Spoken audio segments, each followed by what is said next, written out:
প্রয়োজন মতো ভোরবেলা উঠে সমস্ত কাজ করে নিই, কারণ আমি একদমই বাড়িঘর অপরিষ্কার আগোছালো রাখতে পারি না।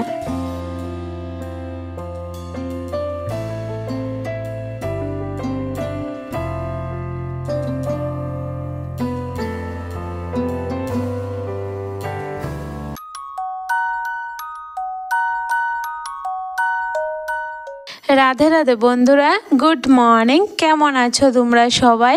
আশা করি যে যেখানেই আছো ভালো আছো, সুস্থ আছো। আমরাও ভীষণ ভালো আছি। ঘুম থেকে উঠলাম অনেকটাই ভোরে, আর উঠে মাত্রই তো দেখলে ছেলেটাকে ঘুম থেকে উঠালাম, কারণ ওর স্কুল আছে। তারপরে এই দেখো মেয়েটাও কিন্তু আমার সাথে উঠে গেছে আজকে।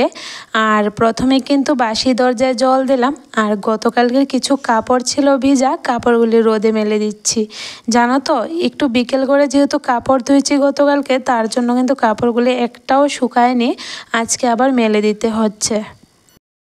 ভোরবেলা ঘুম থেকে উঠতে একটু অলসতামি আসে, উঠবার একদমই ইচ্ছে করে না, তারপরেও উঠতে হয়, কারণ ছেলের স্কুল থাকে, কাজ থাকে, উঠতে তো হবেই। আবার একদিকে ভালোই হয়, ভোরে উঠলে কিন্তু অনেকগুলা কাজ সেরে নিতে পারি খুব তাড়াতাড়ি। তো দেখো ছেলেকে কিন্তু খাইয়ে দাইয়ে স্কুলের জন্য পাঠিয়ে দিলাম। এখন এই যে কয়েকটা গোলা রুটি বানিয়ে নিচ্ছি, সকালের টিফিন করে নেব। আর ওকেও কিন্তু গোলা রুটি টিফিন দিয়েছি স্কুলে। একদিকে রুটি বানাচ্ছি, আরেকদিকে কিন্তু ডিম সিদ্ধ বসিয়ে দিয়েছি। আজকে ডিমের তরকারি রান্না করব, আর গোলা রুটিটা হতে কিন্তু অনেকটা সময় লাগে। তো ভাবলাম এদিকে রুটিটা হতে হতে আমি কিছু কাজও করে নিই, কারণ রুটি হতে হতে দাঁড়িয়ে থেকে তো লাভ নেই। যতক্ষণ দাঁড়িয়ে থাকবো ততক্ষণ সময়টা নষ্ট হবে। তার জন্য এদিকে রুটিটাও হচ্ছে, আর ঘরের কিছু কাজও করে নিচ্ছি। মেয়েটাকে বারান্দার মধ্যে রেখেছি, ও বারান্দাত খেলছে, একটু পরপর ওর সাথে কথা বলছি আর ঘরের কাজগুলি গুছিয়ে নিচ্ছি। তো প্রথমে বিছানাটা গুছাচ্ছি, বিছানা গুছানো হলে দেখবে অর্ধেক কাজ কিন্তু শেষ হয়ে যায়। যতক্ষণ অবধি বিছানা না গুছায় ততক্ষণ অবধি দেখবে ঘর গুছানো একদমই হয় না। তার জন্য প্রথমে আগে বিছানা গুছালাম, আর ওই বেডরুমের কাজ করতে করতে আমি কিন্তু রান্নাঘরে এসে এসে আবার গোলা রুটিগুলিও বানাচ্ছি, কারণ গোলা রুটি হতে তো অনেকটা সময় লাগে, তার জন্যই। আজকের রান্নাটা অনেক তাড়াতাড়ি করে নিচ্ছি, টিফিন খেতে খেতে কিন্তু রান্নাও বসিয়ে দিয়েছি। তো দেখলি তো প্রথমে ডিম সিদ্ধ বসালাম, ডিমটা সিদ্ধ হয়ে গেছে, এখন ভাতও বসিয়ে দেব। আসলে তাড়াতাড়ি রান্না করে নিলে না এরপর একটু টাইম পাই অন্য কাজ করার জন্য, তার জন্য আজকে সকাল সকালে রান্নাটা বসিয়ে দিচ্ছি। চাল ধোয়া জলটা একটা মগের মধ্যে রেখে দিলাম, গাছের গুঁড়িতে দেব। এখন জানো তো আমি যে লাগিয়েছি লঙ্কা গাছগুলো, এগুলোর মধ্যে কিন্তু ছোট ছোট করে লঙ্কার কড়া এসেছে, তার জন্য কিন্তু খুব যত্ন করতে হয়। তো চাল ধোয়া জলটা নিয়ে গাছের গুঁড়িতে দিয়ে আসলাম। আর এখানে দেখো বাঁশকুড়ুল কেটে রেখেছিলাম। আর হ্যাঁ, আজকে কি কি রান্না করব এটা বলি আগে তোমাদের সাথে। তো বাঁশকুড়ুল দিয়ে মুসুরির ডাল দিয়ে রান্না করব আজকে, আর ডিমের একদম মাখা মাখা করে পেঁয়াজি রান্না করব। একদিকে ভাত বসিয়ে দিলাম, আরেকদিকে ডাল বসিয়ে দিয়েছি বাঁশকুড়ুল দিয়ে। তো এগুলা হতে হতে এদিকে আমি টিফিনটাও করে নিচ্ছি। টিফিনটা করে ডিমের মশলাটা আগে, মানে ডিম তরকারির মশলাটা আগে করে নিচ্ছি। কি বলতে যে কি বলি কিছুই বুঝতে পারি না। তো ডিমের তরকারির মশলাটা আগে করে নিচ্ছি, কখন আবার কারেন্ট চলে যায় তার জন্য। আর এখানে দেখো ডিমগুলি এনেছি বাজার থেকে, আমাকে যে এভাবে ঠকিয়ে দেবে সত্যি ভাবতে পারিনি। তো 4টা ডিম এনেছিলাম, 4টা ডিম সিদ্ধ দিয়েছি, একটা ডিম কিন্তু পুরোটাই নষ্ট ছিল। তো আর কি করব, দেখে তো মানে দেখলেও তো বুঝবো না, ওদেরকে বারবার বললাম ভালো দেখে দেওয়ার জন্য, তারপরও আমাকে ঠকিয়ে দিল। তো চলো বন্ধুরা এদিকে রান্নাটাও করি। আর রান্নার কথা কি আর বলবো, তোমরা তো দেখবেই। আর রান্না করতে করতে আমার বন্ধুদের কিছু মিষ্টি মিষ্টি কমেন্ট তোমাদের সাথেও শেয়ার করি। চন্দন সরকার আইডি থেকে দিদিভাই আমাকে কমেন্ট করলো। তো আইডিটার নাম হয়তো দাদা ভাইয়ের নামে, তার জন্যই চন্দন সরকার নাম, তবে কমেন্ট করেছে কিন্তু দিদিভাই। তো কি করলো বলি, দিদিভাই তোমার ভিডিও দেখতে খুব ভালো লাগে, তোমার বাড়ি কোথায়? আমি ধেমাজি অসম থেকে সুমিত্রা বলছি। দিদি তোমাকে আমি এত কমেন্ট করি কিন্তু তুমি আমার নামটা বলো না, দিদি এবার আমার নামটা নিও প্লিজ। এই যে বোন, তোমার নামটা আজকে নিয়ে নিলাম, সুমিত্রা বোন। তো তুমি জিজ্ঞেস করেছো আমার বাড়ি কোথায়। আমার বাড়ি ত্রিপুরাতে। আর হ্যাঁ, তুমি যে বললে তোমার কমেন্ট আমি পড়ি না, সরি গো, হয়তো দেখিনি বা দেখে পরে পড়বো বলে হয়তো রেখেছি, আর মনে হয় আর মনে ছিল না আমার, তো সরি গো। আর হ্যাঁ, তোমাকে অনেক অনেক ধন্যবাদ, এত দূরের থেকে আমার ভিডিও দেখছো, তো অনেক অনেক ধন্যবাদ তোমাকে। আর এভাবে আমার পাশে থেকো। রান্না এদিকে আমার হয়ে গেছে, মেয়েটার জন্য ডিমের তরকারিটা আলাদা করে রান্না করলাম, না হলে তো ডাল রান্না করতে হবে। তো এখন কিন্তু মেয়েটাকে খাইয়ে ঘুম পাড়িয়ে দিয়েছি, তারপরে আমি আবার কাজে ধরলাম। মৌসুমি ডিশেস আইডি থেকে দিদিভাই আমাকে কমেন্ট করলো, আমিও সারাদিন কাজ করি নিজের জন্য, তেমন সময় পাই না, তবুও আপনাদেরকে ভিডিও উপহার দেওয়ার চেষ্টা করি। খুব সুন্দর ভিডিও, এমন ভিডিও আরও উপহার দিবেন দিদি, দোয়া ভালোবাসা সব সময়। অবশ্যই বোন, চেষ্টা করি সবসময় ভালো করে ভিডিও রেডি করে তোমাদের সাথে শেয়ার করার, তবে যে সময় যেমনভাবে পারি সেটাই কিন্তু শেয়ার করি। তো তোমাকে অনেক অনেক ধন্যবাদ, এত সুন্দর একটা কমেন্ট করেছ। আর হ্যাঁ, তোমার বাড়ি কোথায় গো, প্লিজ একটু জানিও তো কমেন্টে। অর্পিতা ডিজয়ী আইডি থেকে দিদিভাই কমেন্ট করলো, তোমার মেয়ের দুটো নাম সুন্দর, তোমাদের অনেক জায়গায় আছে, এত সবজি লাগাও। তো হ্যাঁ গো দিদিভাই, আমাদের বাড়িটা কিন্তু বড় বাড়ি, জায়গা আছে মোটামুটি সবজি লাগানোর জন্য। তবে আমরা কিন্তু আমাদের বাড়ির সামনে একটা মাঠ আছে, মানে এই মাঠটা আমাদের নয়, আরেকজনের। তো ওরা কিছুই সবজি টবজি লাগায় না, তার জন্য আমি এটা ওটা টুকটাক সবজি লাগিয়ে ঘরের খরচটা চলে যায়, আর সবজি লাগাতেও ভালো লাগে, তার জন্যই লাগাই। তোমাকে অনেক অনেক ভালোবাসা রইল দিদিভাই, এভাবেই আমার পাশে থেকো। তোমাদের সাথে কথা বলতে বলতে অনেকগুলা কাজও কিন্তু আমি সেরে নিয়েছি। তো ঘরটা প্রথমে ভালো করে ঝাড় দিয়ে দিলাম, এখন এই যে বারান্দাটা ঝাড় দিচ্ছি। আর দেখলে তো কতগুলা নোংরা বের হয়েছে, বেশিরভাগ কিন্তু কাগজের টুকরো। এতটা কাগজ ছিঁড়ে কি বলবো, শুধু কাগজ ছিঁড়বে ঘর থেকে, যতদিন আমি ঘর ঝাড়ু দিই প্রত্যেক দিন কিন্তু কাগজের টুকরো বের হয়। তো দেখো, এখন কাগজের টুকরোগুলো হাতে তুলে ফেলছি, তারপরে কিন্তু সিঁড়িটাকে ঝাড়ু দিচ্ছি।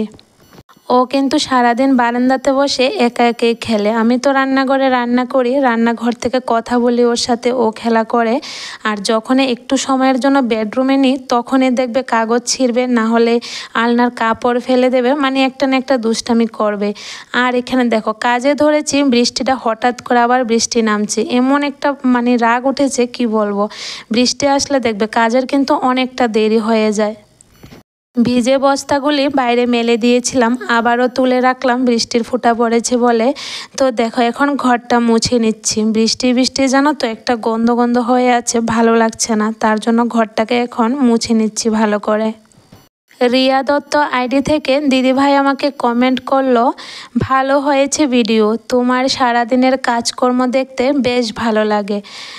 একটা জিনিস দেখলাম যে তুমি আর তোমার ছেলে একটা বাটিতে এঁটো করে পায়েস খাচ্ছ, পায়েস এঁটো করে খেতে নেই কেউ কারোর, ভালো থেকো। পায়েস এঁটো করে খেতে নেই কেউ কারোর, আসলে দিদিভাই কেউ কারোর পায়েস এঁটো করে কিন্তু আমরা খাইনি, মা ছেলের এঁটো কিন্তু খাওয়া যায়। তো এটা আমি কোনো দিন শুনিনি যে মা ছেলের এঁটো খেতে পারে না, ছেলে মায়ের এঁটো খেতে পারে না, এটা আমি শুনিনি, সত্যি শুনিনি। আর আমার ছেলেটা তো এখনও অনেকটা ছোট, তো ওর এঁটো খেতে আমার একদমই মানে খারাপ লাগে না, যে এটা কোনো দিন আমার মনেই আসেনি যে এটা আমি খেতে পারবো না। আজকে প্রথম তোমার মুখে এটা শুনলাম যে মা ছেলে এক বাটিতে এঁটো করে পায়েস খেতে নেয়। আমি কিন্তু প্রায় সময় বাচ্চাদের কিছু খাওয়াতে গেলে ওদের বাটি থেকে কিন্তু আমিও একটু খেয়ে নিই, সব জিনিসই, শুধু পায়েস নয়, দেখবে এটা ওটা বাচ্চাদের যখন খাওয়াই তখন একটু খেয়ে নিই। আর আমাদের মারা যখন বাচ্চাদের ছোট থাকে, বাচ্চারাকে যখন খাবার খাওয়াতাম, তখন কিন্তু মারা শিখিয়ে দিয়েছে যে আগে তোমরা একটু মুখে দিয়ে রাখবে খাবার বাচ্চাদেরকে খাওয়ানোর আগে, তাহলে নাকি অনেকটা ভালো। কারণ মা তো অনেক সময় নাকি মায়ের নজরও লেগে যেতে পারে, তার জন্য মানে বাচ্চাদেরকে খাওয়ার আগে নিজেরা একটু মুখে দেওয়ার জন্য বলেছে। তো ওই যে একটা অভ্যাস হয়ে গেছে ছোট থাকতে থেকে, তো এখন বাচ্চাদের খাওয়ানোর সময় কিন্তু আমিও একটু করে মুখে দিয়ে রাখি। আর এভাবে যে খাওয়া যায় না, এক বাটিতে মা ছেলে মিলে পায়েস খাওয়া যায় না একটু করে, এটা সত্যি আমি কোনোদিন শুনিনি, আজকে শুনলাম। আচ্ছা যাই হোক, হয়তো আমি জানি না সব কিছু যে আমি জানবো তাও তো কোনো কথা নয়। তো থ্যাংক ইউ সো মাচ দিদিভাই, তুমি আমাকে জানিয়েছ। স্বপন শুক্লাবৈদ্য আইডি থেকে বোন আমাকে লিখেছে, দিদি ভাই তোমার মেয়েটা খুব কিউট, পুরা তোমার মতো। আমার নাম সাগরিকা শুক্লাবৈদ্য, আমি ক্লাস 8-এ পড়ি। তুমি আমার কমেন্টের রিপ্লাই দিও প্লিজ। আর তোমার ভিডিও আমার খুব ভালো লাগে, আমার পুরা ফ্যামিলি তোমার পাশে আছে। হ্যাঁ গো বোন, তোমরা পাশে আছো বলেই তো আমি এগিয়ে যেতে পারছি।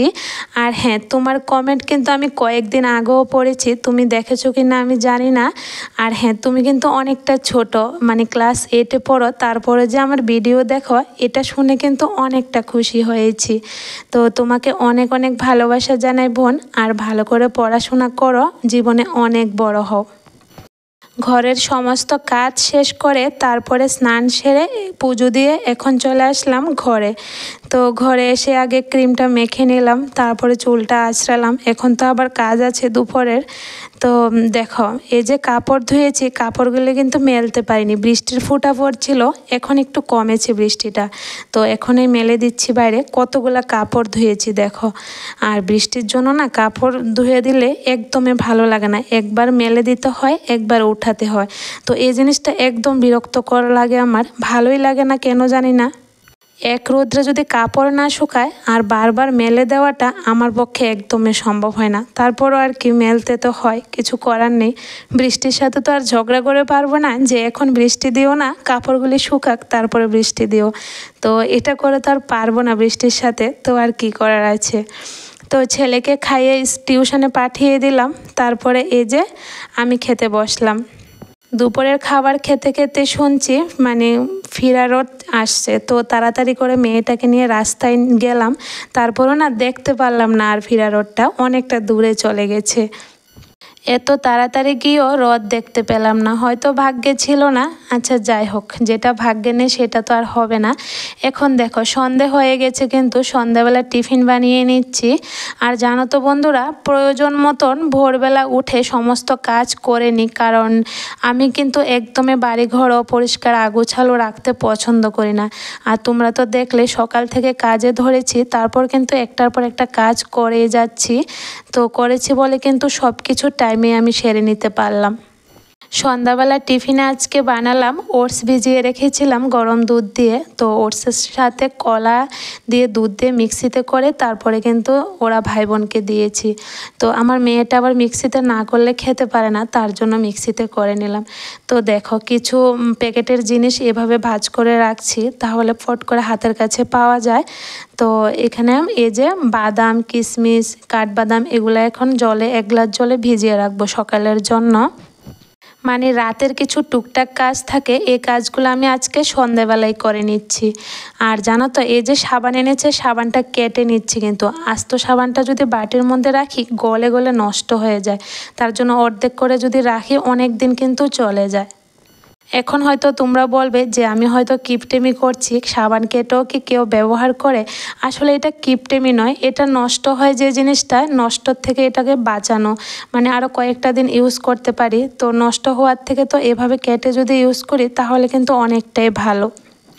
আচ্ছা বন্ধুরা, এই যে আমি প্রতিদিন তোমাদের সাথে আমার সংসারের কর্মগুলি একটু একটু করে শেয়ার করি, কেমন লাগে তোমাদের কাছে অবশ্যই কিন্তু কমেন্টে জানিও। আর একটু হলেও যদি ভালো লেগে থাকে তাহলে একটা লাইক করে দিও, চ্যানেলটাকে সাবস্ক্রাইব করে আমার বন্ধু হয়ে আমার পাশে থেকো। তোমাদের সাপোর্ট আর ভালোবাসা থাকলেই কিন্তু আমি একটু একটু করে সামনের দিকে এগিয়ে যেতে পারবো। আর গতকালকে ভিডিও দিতে পারলাম না, আসলে জানো তো প্রচুর বৃষ্টি ছিল, বৃষ্টির জন্য কিছুতে ভয়েস ওভারটা দিতে পারছি না, তার জন্য আর ভিডিও শেয়ার করা হয়নি তোমাদের সাথে। রান্নাঘরের কিছু টুকটাক কাজ সেরে নিলাম, এখন আলমারিটাও গুছিয়ে নিচ্ছি। কতগুলা খালি ডাব্বা জানো তো আলমারির মধ্যে পড়ে রয়েছে, তার জন্য এগুলা খালি করে রাখলাম, এখন সুন্দর করে গুছিয়ে নিলাম। তারপরে চলে যাব ছেলেটার পড়া নিতে। তো চলো বন্ধুরা, আজকের ভিডিওটা আর বড় করি না, এখন ছেলেটাকে পড়াবো। দেখা হবে আগামীকাল নেক্সট কোনো ব্লগে। সবাই ভালো থেকো, সুস্থ থেকো।